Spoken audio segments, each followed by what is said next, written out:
জন্য কোরবানির উদ্দেশ্য ঠিক করিনি। কোরবানি আল্লাহ তাআলা বলেন লা ইয়ানালাল্লাহু লুহুমুহা ওয়ালা দিমাউহা ওয়ালাকিন ইয়ানালুহুত তাকওয়া মিনকুম। কোরবানির গোশত, কোরবানির রক্ত এগুলি কোনো আল্লাহর কাছে যায় না। কোরবানির গোশত তো তোমরাই খাও, রক্ত তো এই জমিনেই পড়ে থাকে, কিন্তু আল্লাহ তাআলা তোমাদের দিল দেখেন, তুমি কোন উদ্দেশ্যে কোরবানি করেছো। আমাদের কোরবানির একমাত্র উদ্দেশ্য যেন হয় কুল ইন্না সলাতি ওয়া নুসুকি ওয়া মাহইয়ায়া ওয়া মামাতি লিল্লাহি রাব্বিল আলামিন লা শারীকা লাহ। আমার সকল ইবাদত হবে একমাত্র আল্লাহ তাআলাকে রাজি করার জন্য। তাইলে কোরবানির এখনো সামনে সময় আছে। গরু কিনেছি বা কিনবো, ছাগল কিনেছি বা কিনবো, উদ্দেশ্য ঠিক করি নেই। উদ্দেশ্য হবে একমাত্র আল্লাহ তাআলাকে রাজি করার জন্য আমি কোরবানি দেব। আর কোরবানি দেওয়ার মুহূর্তে গরুর গলায় ছুরি দিয়ে মনে মনে ভাবব যে আমি আমার নফসের গলায় ছুরি দিয়ে দিয়েছি, আমি আর মন মতো চলব না। কাজে কোরবানির পর থেকে আমার চাল চলন এটা যেন একটু ব্যতিক্রম হয়ে যায়, ধরন যেন পাল্টিয়ে যায়, যে আমি এখন আগের মতো আর মন মতো চলি না। কথা বলতেও হুঁশিয়ার, চলতেও হুঁশিয়ার, ঘুম থেকে উঠার ক্ষেত্রেও হুঁশিয়ার, ঘুম যাওয়ার ব্যাপারও হুঁশিয়ার। আমি যখন তখন ঘুমাই না, আমার ঘুমারও নিয়ম থাকবে। রাসূল সাল্লাল্লাহু আলাইহি ওয়াসাল্লাম এশার পরে গল্পগুজব পছন্দ করতেন না। কারণ যে লোক এশার পরে গল্প করে, আপনি এশা পরে ঘরে ফিরতে ফিরতে তো 9টা বাজে। আর সবচেয়ে ভালো হলো এশার আগে খেয়ে নেওয়া। ডাক্তার সাহেবদের সাথে পরামর্শ করবেন, দেখবেন এটাই বলবে যে এশার আগে খেয়ে নেবেন। আমি 2020 সনে কোরিয়ায় ছিলাম 10 দিনের জন্য, সাউথ কোরিয়ায়। তো ওখানে ঘুরতে যাইতাম, দু এক জায়গায় ওরাই নিয়ে যেত। সন্ধ্যার পরে ভাবতাম যে একটু চা খেয়ে নি কোথাও, তো বলতাম যে কোনো একখানে ঢুকি চা খেয়ে। কোনো সন্ধ্যার পরে কোনো হোটেল খোলা নাই, পুরা কোরিয়া সন্ধ্যার পরে কোনো হোটেল খোলা নাই। ওই দেশের মানুষ সন্ধ্যার পরে খায় না। ওদের কাছে, ওদের দেশে মুসলিম নাই, ইসলাম আছে। মুসলিম নাই, ইসলাম আছে। ওরা ইসলামের নিয়ম কানুনগুলি ওরা খুঁজি, কারণ ওরা জানে যে আল্লাহ রাসূল যা শিখিয়েছেন ওইটাই মানুষের জন্য কল্যাণকর। আমি অবাক হয়ে গেছি, কিরে এটা তো ইসলামের নিয়মে না। সন্ধ্যার পর ওরা খাবে না, সন্ধ্যার আগে খাওয়া শেষ। এই জন্য আমরা তো এশার পরে খাইতে খাইতে রাত 12টা বাজে, গল্প করতে করতে 2টা বাজে। আর ফজর জামাত পাবো কীভাবে, নামাজও তো পাবো না। এই জন্য শোয়ার ক্ষেত্রেও আমি নিজের মন মতো আর শোবো না, আমি যথাসম্ভব তাড়াতাড়ি শুয়ে পড়ব। আবার নিয়ত করে শুবো যে রাত্রে তাহাজ্জুদ পড়বো। তাহাজ্জুদ পড়ার নিয়ত করে যদি শুই আমি, আর তাহাজ্জুদ পড়তে নাও পারি, আল্লাহ তাআলা আমাকে তাহাজ্জুদ পড়ার সওয়াব দিয়ে দিবে। কারণ আল্লাহ তো কোরবানি, আমার ভিতরে তো পশুত্বের ভাব আছে, আমি তো আমার মন মতো চলেছি বহুত। তাহলে আল্লাহ তাআলাকে দেখাই দিচ্ছি যে আল্লাহ আর মন মতো চলবো না, বাকি জীবন আপনার মর্জি মতো চলবে। ওখানে যেরকম কোরবানির উদ্দেশ্য, দেশও কোরবানির উদ্দেশ্য এইটাই। আসলে গোশত খাওয়ার জন্য কোরবানি নয়। এই গরুর অপরাধটা কি, ছাগলের অপরাধটা কি, যে তাকে আমি জবাই করে দিচ্ছি। গরু ছাগল জবাই করতেছি আর ভিতরে ভিতরে আমি আমার পশুত্বকে কোরবানি করতেছি। আল্লাহ, আমার তো গরুর স্বভাব। গরু ঘুম থেকে উঠে সকালবেলায় ঘাস দেখলে নয় উঠে না, অথবা তার পায়খানা পেশাবের দরকার হলে গরু দাঁড়ায় তো পায়খানা পেশাব করে, নয়তো উঠে না। আমিও তো এরকমই, সকালবেলায় ঘুমিয়ে রয়েছি, বিবি নাস্তা নিয়ে হাজির, বলতেছে যে উঠেন, নাস্তা টেবিলে, ডাইনিং টেবিলে নাস্তা দিয়েছি, আমি উঠি না। এরপর আসি, বলতেছে যে চা ঠান্ডা হয়ে যেতেছে। তো এইবার না উঠি পারি না, কারণ চাটা তো ঠান্ডা খাওয়া যাবে না, গরম গরম খাওয়া দরকার, কিছু শখও আছে। তাহলে আমি গরু যেরকম ঘাস দেখলে উঠে, আমি তো নাস্তা দেখি না উঠছি, আমার উঠাতে তো গরু মার্কা হয়েছে। মাঝে মধ্যে বিবি আসছেন আমাকে ঘুম থেকে উঠাইতে, উঠি দেখেছে মাশাআল্লাহ আজকে উনি উঠানোর আগে আমি উঠে গেছি। ভাবছে যে কিরে এত ভালো হয়ে গেলো কেমনে, আমাকে খুঁজতেছে, দেখে যে আমার স্যান্ডেলটা ওয়াশরুমের বাইরে। তো বুঝছে যে ওনার একটু চাপ পড়ছে, পায়খানা পেশাবের জরুরতে উনি উঠছে। তাইলে আমি তো আমার গরুর মতো, যেটা পায়খানা পেশাবের জরুরতে উঠে না, শোয়ার থেকে উঠে না। কিন্তু আমার তো উঠা দরকার ছিল, মসজিদের আজানের সাথে সাথে উঠে যাওয়া উচিত ছিল। এই জন্য আমি কোরবানি করি, দেখাচ্ছি আল্লাহ তাআলাকে যে আল্লাহ পশুর মতো চলা আর চলবো না, আমি মানুষের মতো চলা চলবো, আমি একজন মুমিনের মতো চলা চলবো, আমি মুহাম্মদুর রাসূলুল্লাহ সাল্লাল্লাহু আলাইহি ওয়াসাল্লামের উম্মতের চলার মতো চলা চলবো। তো এই নিয়তের জন্য একটা বুদ্ধি শিখিয়ে দিই, সেটা হলো আপনার নাম আপনি বলবেন, কারণ আপনার সাথে একজন ফেরেশতা আছেন আপনার নামে নাম। ওই ফেরেশতার নাম আপনার নাম এক নামে নাম। আপনি শুধু ওই ফেরেশতাকে বলি শুইবেন যে ভাই আমাকে 3টার সময় উঠিয়ে দিই, আপনার নাম বলবেন। আপনি আবার আমার নাম বলেন না, যেমন আমি বলবো ভাই হারুন আমাকে উঠিয়ে দিই, আপনি আবার ভাই হারুন বলেন না, আপনি আপনার নামে বলবেন। আপনি পরীক্ষা করে দেখেন মোবাইলের অ্যালার্ম, ঘড়ির অ্যালার্ম, কোনো অ্যালার্ম ব্যবহার না করে ফেরেশতাকে বলি শোন, দেখেন উঠেন কিনা, উঠে যাবেন। আমি তো যতদিনই বলি, যখনই বলি আমাকে উঠাইয়া দেয়। এই জন্য নিয়ত করে শুইলে যদি উঠতে নাও পারেন তাহলে তাহাজ্জুদ পড়ার সওয়াব পেয়ে যাবেন। আর ফজরের জামাত, রাসূল সাল্লাল্লাহু আলাইহি ওয়াসাল্লাম বলেন এশার নামাজ আর ফজরের নামাজ, দুই নামাজ যদি কেউ জামাতে পড়ে সারা রাত তাহাজ্জুদ পড়ার সওয়াব তার আমলনামার মধ্যে লেখা হয়ে যাবে। এই জন্য আজকে তো আরাফাতের রাত সামনে, হাজী সাহেবরা সব আরাফাতে। আজকের এই নামাজগুলি যেন আমাদের কারো জামাত না ছুটে, এই কয়দিন যেন জামাত না ছুটে। তাকবীর বলা শুরু করবো রোববার সকাল থেকে। রোববার হবে 9 তারিখ, তাহলে রোববার, সোমবার, মঙ্গলবার, বুধবার, বৃহস্পতিবার বিকাল পর্যন্ত, মানে 13 তারিখ আসর পর্যন্ত এই তাকবীরগুলি বলবো।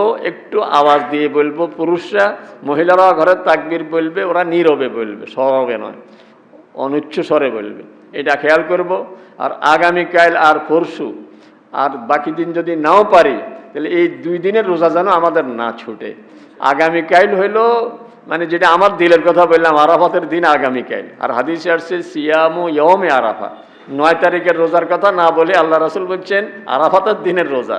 তারপরও ওলামায়ে কেরামের কেউ কেউ যেহেতু 9 তারিখ বলেন, এই জন্য আমাদের দেশের 9 তারিখ আগামী রোববার সেটাও রাখেন, তাহলে আপনি সওয়াব থেকে তার বঞ্চিত হবেন না। 2টা রাখলে তো আর অসুবিধা নেই। তাই রোজা রাখার চেষ্টা করব। আর কোরবানির গোশত এটা 3 ভাগ করাটা সুন্নত। 1 ভাগ গরিব মিসকিনের জন্য, 1 ভাগ আত্মীয় স্বজনের বাড়িতে পাঠিয়ে দিবেন বা তাদেরকে দাওয়াত দিয়ে খাওয়াবেন, আর 1 ভাগ নিজেরা খাবেন। আপনি খেয়াল করবেন ইদানিং রাস্তা দিয়ে কি যায় বেশি, ফ্রিজ দেখছেন, মানে এখন প্রায় রোডে আপনি খেয়াল করলে দেখবেন যে নতুন নতুন ফ্রিজ যাচ্ছে।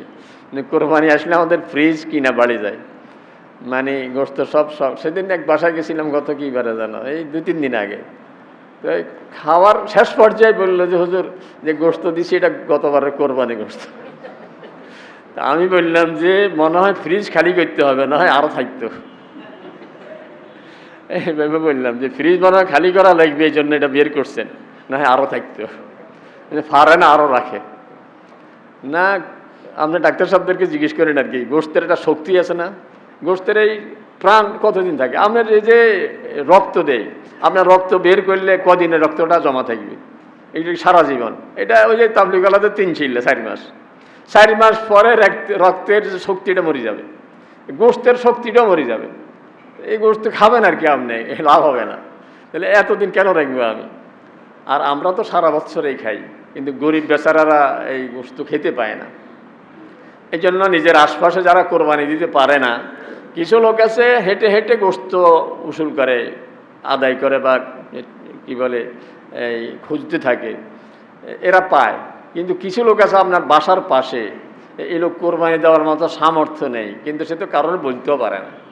কোরবানির দিনে তার পাশে কোরবানি হচ্ছে, সবাই বাসা থেকে গোশতের ঘ্রাণ আসতেছে, কিন্তু তার বাচ্চারা সেদিন না খেয়ে আছে, ওরা কারো কাছে খুঁজতেও পারে না। এই জন্য খুঁজে খুঁজে নিজের আশপাশের বাসায় যারা আছে ওদের কাছে একটু গোশত পাঠিয়ে দিন। ওদেরকে একবারে ভিক্ষুকের মতো এত কম দিবেন না, মানে যাতে একবেলা ওরা সুন্দর করে খেতে পারে, এই পরিমাণে একটু গোশত পাঠিয়ে দিন ওদের কাছে। তাহলে 3 ভাগ করে আমরা 1 ভাগ গরিব দুঃখীদেরকে দেব, 1 ভাগ আত্মীয় স্বজন, বিশেষ করে আত্মীয় স্বজনের মধ্যে যদি এমন হয় যে আমার আত্মীয় আবার কোরবানি দিতে পারে না, তাহলে তাদের অগ্রাধিকার থাকবে ওদের বাড়িতে। আর 3 ভাগের 1 ভাগ নিজেদের জন্য রেখে দিবেন। আর যদি নিজেটা পুরাটাই বিলি করে দেন তাহলে তো আরও উত্তম হইল। আর কোরবানির চামড়া এটাও গরিব দুঃখীদেরকে দিয়ে দিন। নিজেদের আত্মীয় স্বজন আশপাশের যদি কোনো গরিব থাকে ওদেরকে দিয়ে দিন। এখন এই কয় বছর চামড়ার দাম খুব বেশি এই কম থাকার কারণে মাছওয়ালারাও এখন খোঁজে না। আগে তো বিভিন্ন এতিমখানা টানা চামড়ার জন্য আসতো, এখন আসে না, অনেকে আর উঠেও না, কারণ উঠে বিপদে পড়ে। তারপরেও কোনো মাদ্রাসা যেখানে এতিমখানা আছে আমরা নিয়ত করব মাদ্রাসায় দেই নাই, মাদ্রাসায় হুজুরদেরকে পাঠিয়ে দিচ্ছি, যেহেতু এতিমখানা আছে এতিমদের জন্য, গরিবদের জন্য দিব আমরা। তাহলে নিয়ত হলো মাদ্রাসার জন্য না, মাদ্রাসা কোনো ঘর করার জন্য না, মাদ্রাসার হুজুরদের বেতন দেওয়ার জন্য না, আমরা চামড়াটা দিচ্ছি মাদ্রাসায়, হুজুরা দায়িত্ব নিয়ে আমাদের পক্ষ থেকে গরিব ছাত্রদেরকে দিবে। এই জন্য যেখানে এতিম ছাত্র আছে, গরিব ছাত্র আছে, ওই সমস্ত মাদ্রাসার যদি কেউ আসে ওদের দায়িত্ব দিয়ে দিব, আর না হয় নিজেরা গরিবদেরকে দিয়ে দিব। এই বিষয়টা খুব খেয়াল রাখবো। আর কোরবানির যে বিষয়টা ভুল করি আমরা, সেটা হলো যারা গোশত কাটে, আমরা এদেরকে গোশত একটু বাড়াইয়া দিয়ে খেয়ালে যে ওরা তো গোশত কুটছে, এই জন্য ওদেরকে গোশত দিয়ে দিলাম। আর এই কোরবানি বাবদে কোনো পারিশ্রমিক কোনো টাকা ওদেরকে দেই না। এটা কিন্তু আমাদের কোরবানি সম্পূর্ণ নষ্ট হয়ে যাবে। পারিশ্রমিক তাকে ভিন্ন দিয়ে দেই। ঠিক করিনি যে সে সকাল থেকে 4 ঘন্টা 5 ঘন্টা আমার এখানে কাজ করলো, তারা যদি 5 জন হয়, প্রতিজনে সর্বনিম্ন কত না হইলে নয়, যেমন 500 টাকার নিচে আমরা 100 টাকা দিলে কি হইলো নাকি? একটা সর্বনিম্ন হার যেটা কমপক্ষে ওটা, বা একটু কথা বলে নেন ওদের সাথে যে তোমরা কয়জন আসছো, আমি কিন্তু 500 টাকা বেশি দিব না, জন প্রতি 500 টাকা পাইবা, তোমরা এবার কাজ করো। আর যাওয়ার সময় গোশত যেটা দিব এটা আমি ফিসাবিল্লাহ দিব, গোশত কিন্তু পারিশ্রমিক হিসাবে দিব না, ওদেরকে বলি রাখবো। হ্যাঁ, যাওয়ার সময় যেহেতু ওরা গরিব মানুষ, ওরা 10 খানে আর যেতে পারেনি, সব গরিবদেরকে যে পরিমাণ দিয়েছি এদেরকে একটু বাড়াইয়া দিই, কিন্তু টাকাটা আলাদা দিয়ে দিব। আমরা ছোটোবেলায় দেখেছি যে এদেরকে টাকাই দেওয়া হইতো না, বরং এদের জন্য চার পানের ব্যবস্থা করা হইতো, কতক্ষণ পর পরে পান খাওয়াইতো আর মাঝে মধ্যে চা খাওয়াইতো। আমি ওই সময় জিজ্ঞেস করলে মুরব্বীরা বলতেন এদেরকে চা খাওয়াইতো, পান খাওয়াইতো, কিন্তু পান আর চা খাওয়াইয়া কোনো কাজ কি করানো যায়নি। এই জন্য এটা দিয়া পারিশ্রমিক আদায় হবে না। তাহলে অল্প মানে কৃপণতার কারণে 1.5 লাখ টাকা দিয়ে গরুই কিনতে পারলাম, আর এই 5-7 হাজার বা 3-4 হাজার টাকা বাড়তি খরচের অভাবে আমি কোরবানিটা নষ্ট করে ফেললাম, এমন যেন না হয়। পারিশ্রমিক আলাদা দিব, গোশত তাকে আলাদা দিব। কোরবানির দিন সকাল থেকে কিছু না খেয়ে কোরবানির গোশত দিয়ে প্রথম খাবার খাওয়াটাও সুন্নত। কারণ কোরবানি তো হলো আল্লাহ তাআলার পক্ষ থেকে জিয়াফত। তা আপনার শ্বশুর বাড়িতে যাচ্ছেন, যাওয়ার সময় লক্ষ্মীপুরের এক ভালো হোটেলে খেয়ে গেছেন, যাইয়া শ্বশুর বাড়িতে গিয়ে বললেন আম্মা আমি তো খেয়ে আসছি, শাশুড়ি বলবো যে আমাদের ইজ্জত শেষ করলি তুই, বাজারে খেয়ে আসছো কেন, ইজ্জত আসেনি আমাদের? আর কি বলবে যে জামাই আসছে দোকানে খেয়ে আসছে?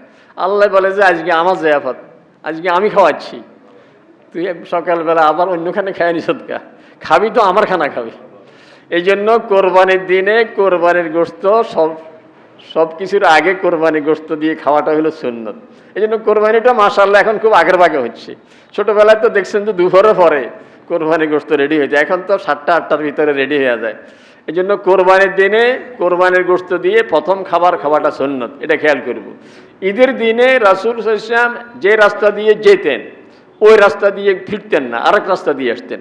এক রাস্তা দিয়ে যেতেন, আরেক রাস্তা দিয়ে আসতেন। কারণ আমার প্রত্যেকটা আমলের সাক্ষী হয়ে থাকে প্রতিটি মাখলুক, প্রত্যেকটা মাখলুক আমার প্রত্যেকটা আমলের সাক্ষী। আমি যে মসজিদে আসা যাওয়া করি, যে রাস্তা দিয়ে আসা যাওয়া করি, এই রাস্তা কিন্তু সাক্ষী। তা আমি যে ঈদগাহে যাচ্ছি, তাকবীর বলতে বলতে যাচ্ছি, আল্লাহু আকবার আল্লাহু আকবার, রাস্তা সাক্ষী হয়ে আছে। তো যাওয়ার সময় এক রাস্তাকে সাক্ষী করেছি, আসার সময় আরেক রাস্তাকে সাক্ষী করে আসি। আরেকটা হলো এই রাস্তায় কিছু আত্মীয়স্বজন আছে, যাওয়ার সময় ওদের খোঁজখবর নিয়ে যাই, আসার সময় আরেক রাস্তায় আরও কিছু আত্মীয়স্বজন তো আছে, ওদেরও খোঁজখবর নিয়ে আসি। এই জন্য যদি সম্ভব হয়, যদি কারো এমন হয় মসজিদ থেকে আপনার ঘরের রাস্তা একটাই, আপনার ঘুরবেন কেমনি? যাদের রাস্তা ডবল আছে, আরেক বিকল্প রাস্তা আছে, এক রাস্তা দিয়ে যাব আর এক রাস্তা দিয়ে আসবো, এই বিষয়টাগুলি আমরা খেয়াল রাখবো। আল্লাহ তাআলা আমাদের সকলকে আমল করার তৌফিক দান করুন।